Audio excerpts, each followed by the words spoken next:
আসসালামু আলাইকুম। First technician YouTube চ্যানেলে সবাইকে স্বাগতম। আমরা আবারও নতুন একটি ভিডিও নিয়ে হাজির হলাম।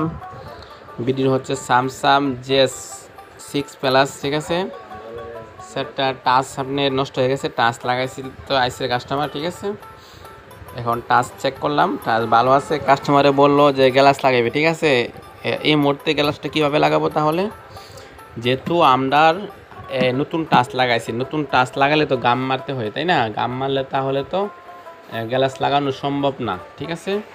এখন আমরা একটা টেকনিক্যাল ব্যবহার করব, সেটা হচ্ছে ফার্স্ট টেকনিশিয়ান তো সেজন্য একটা টেকনিক্যাল ব্যবহার করব, যে আমরা অতি ফার্স্টে আপনার এখন টাচটার মানে যে চেক করলাম, চেক করে দেখলাম টাচ ভালো আছে। আমরা গ্লাসটাকে এটাকে রিমুভ করে দিয়ে তারপরে আমরা নতুন একটা গ্লাস লাগিয়ে দিব, তারপরে গাম লাগাবো, তারপরে সমস্যা হইব না, ঠিক আছে। এখন যদি আমরা এটার উপরে মানে গ্লাসটা কিন্তু এখনো গাম দেয় না, ঠিক আছে। নতুন টাচটাতে গাম দেয় নাই। গাম দেওয়ার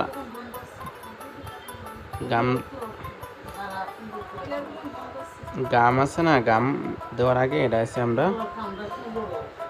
আগে লাগাই নিতেছি যাতে সমস্যা না হয়, ঠিক আছে। দেখেন গ্লাসটা কিন্তু আমরা এই হাফে হাফ সুন্দর টিকে আগে বসায় একডিটভাবে লাগাই দিব। দেখেন নতুন টাচ এবং নতুন গ্লাস, ঠিক আছে। এখানে কিন্তু গাম কোনো কিছু এখনো দেয় নাই, ঠিক আছে। গাম দেওয়ার আগে কিন্তু গ্লাস লাগাই নিছি, ঠিক আছে।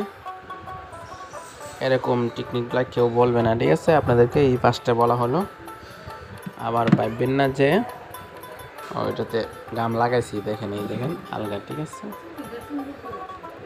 এই দেখেন গাম আলগা, দেখছেন? টাচটা আলগা, দেখছেন? টাচটা আলগা। আমরা এখন গাম দিব, ঠিক আছে। এই দেখেন, আচ্ছা, আমরা এখন এটাকে গাম দিব, ঠিক আছে। সকলে ভালো থাকবেন, হ্যাঁ। ওকে, আল্লাহ হাফেজ।